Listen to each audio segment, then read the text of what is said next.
नमस्कार बंधुरा आमार चैनेले आरो एकटी नतून भिडियोते आपनादेर सबाइके स्वागत। आज आमि आपनादेर तैरी करे देखाबो मौरी पटल। এই মৌরি পটল খেতে অত্যন্ত সুস্বাদু হয় আর সম্পূর্ণ নিরামিষ। এটি আপনারা যে কোনো নিরামিষের দিনেও তৈরি করে নিতে পারেন। চলুন তাহলে শুরু করা যাক আজকের এই ভিডিওটি। সবার প্রথমে আমি আপনাদের দেখিয়ে দিচ্ছি, এখানে আমি নিয়েছি 250 গ্রাম পটল। আর পটলগুলো হালকা একটু খোসা চেঁচে নিয়েছি এবং ভালোভাবে পরিষ্কার করে ধুয়ে নিয়েছি। তার মধ্যে দিয়ে দিলাম হাফ টিস্পুন নুন আর হাফ টিস্পুন হলুদের গুঁড়ো। নুন হলুদ দিয়ে পটলের গায়ে ভালোভাবে মেখে নেব। আর বন্ধুরা, এখানে পটলগুলো আমি আমার পছন্দ মতো কেটে নিয়েছি, আপনারা অবশ্যই নিজেদের পছন্দ মতো কেটে নেবেন। নুন হলুদটা এইভাবে মাখিয়ে নিলে পটলগুলো ভাজার সময় আর তেলটা নোংরা হবে না বেশি। আর আপনারা চাইলে এখানে পটলের খোসাটা রেখেও দিতে পারেন। আর আমি এই পটলের সঙ্গে ব্যবহার করছি একটি মাঝারি সাইজের আলু, যেটিকে 8 পিস লম্বা লম্বা করে কেটে নিয়েছি। আর এটিকেও ভালোভাবে ধুয়ে নিয়েছি। আর লাগছে আমাদের যেটা মেন উপকরণ, মৌরি। আমি এখানে মৌরিটা হালকা শুকনো তাওয়াতে সেঁকে নিয়েছি, তারপরে এটিকে গুঁড়ো করে নিয়েছি। আপনারা চাইলে মৌরি বাটা ব্যবহার করতে পারেন। এবার গ্যাস ওভেনের উপরে একটি কড়াই বসিয়ে দিয়ে দিলাম 2 টেবিল চামচ পরিমাণ সরষের তেল। তেল ভালোভাবে গরম হয়ে যাওয়ার পর দিয়ে দিলাম আগে থাকতে কেটে ধুয়ে রাখা আলুগুলো। আলুগুলোকে আমাদের মিডিয়াম ফ্লেমে ভেজে নিতে হবে, প্রায় 70% মতো। সম্পূর্ণ লাল করেই আমাদের এখানে আলুগুলোকে ভাজতে হবে, তার কারণ এই আলুগুলো পরে কিন্তু খুব বেশিক্ষণ ধরে রান্না হবে না। মোটামুটি এখানে আমাদের 70% অবধি সিদ্ধ করেই নিতে হবে। আলুগুলো দেখুন এখানে খুব ভালোভাবে ভাজা হয়ে গেছে। এই পর্যায়ে এগুলোকে তেল থেকে তুলে নেব। আলুগুলো তুলে নিয়ে একই তেলের মধ্যে পটলগুলোকেও আমরা 70% মতো ভেজে নেব। আর বন্ধুরা, ভিডিও চলাকালীন ছোট্ট একটি অনুরোধ, যদি আমার চ্যানেলে কেউ নতুন দর্শক বন্ধু হয়ে থাকেন আর ভিডিওটি দেখার পর যদি আপনাদের ভালো লাগে, চ্যানেলটি সাবস্ক্রাইব করে নেওয়ার অনুরোধ রইল। আর যারা ফেসবুক পেজ থেকে দেখছেন তাদের কাছেও আমার রিকোয়েস্ট, পেজটি ফলো করার জন্য। এতে করে আমার নিত্য নতুন রেসিপিগুলো আপলোড করার সঙ্গে সঙ্গেই আপনাদের কাছে পৌঁছে যাবে আর সেখান থেকে আপনারা দেখে নিতে পারবেন। আপনাদের সঙ্গে কথা বলতে বলতেই আমাদের এখানে পটলগুলোও প্রায় ভাজা হয়ে গেছে। আর পটলগুলোও ঠিক এইভাবে লাল করেই ভেজে নিতে হবে। এবার এই পটলগুলোকেও তেল থেকে তুলে নেব।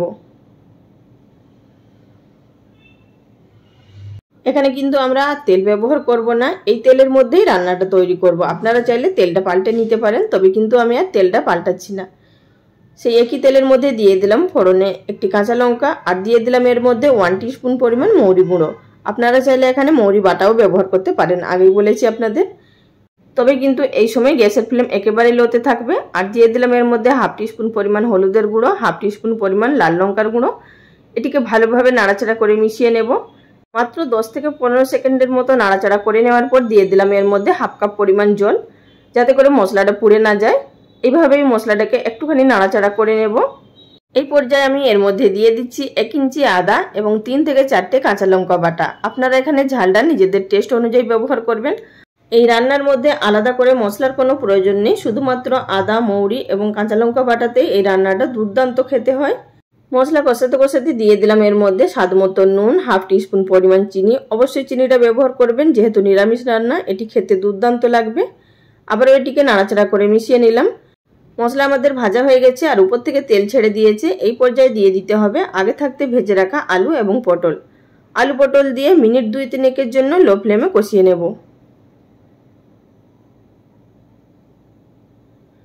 মিনিট 2-3 কষিয়ে নেওয়ার পর এবার এর মধ্যে দিয়ে দিচ্ছি 1 কাপ আর 1/4 কাপ পরিমাণ দুধ। আর এই দুধটা জাল দেওয়া দুধ, আগে থাকতে জাল দিয়ে ঠান্ডা করা দুধ ছিল। আর আপনারা এখানে যেই পরিমাণে গ্রেভি রাখবেন সেই অনুযায়ী দুধটা ব্যবহার করবেন। আমি এখানে খুব বেশি গ্রেভি রাখবো না, তাই দুধের পরিমাণটা কম ব্যবহার করলাম। এবার এটিকে নাড়াচাড়া করে মিশিয়ে নেব এবং ফুটে আসা অবধি অপেক্ষা করব।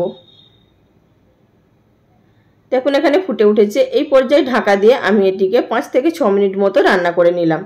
তারপর ঢাকাটা তুলে নিচ্ছি। আর আপনারা এখানে দেখেই বুঝতে পারছেন যে গ্রেভিটা অনেকটাই শুকিয়ে এসছে আর রান্নাটাও প্রায় কমপ্লিট হয়ে এসছে। তবে কিন্তু এই রান্নাটা যদি এইভাবে আমরা রেখে দিই তাহলে কিন্তু রান্নার টেস্ট খুব বেশি ভালো হবে না। তার জন্য আমাদের এখানে একটি স্পেশাল তড়কা দিয়ে নিতে হবে। এই তড়কাটা দিলে কিন্তু রান্নার টেস্ট দ্বিগুণ বেড়ে যাবে। এই তড়কা দেওয়ার জন্য প্রথমে দিয়ে দিলাম 1 টেবিল চামচ পরিমাণ ঘি আর দিয়ে দিলাম এর মধ্যে 1 টিস্পুন পরিমাণ মৌরি গুঁড়ো। এবার এটি ভালোভাবে নাড়াচাড়া করে নিতে হবে। তবে কিন্তু খুব বেশি নাড়াচাড়া করে পুড়িয়ে ফেলা যাবে না, তাহলে কিন্তু রান্নার টেস্ট নষ্ট হয়ে যাবে।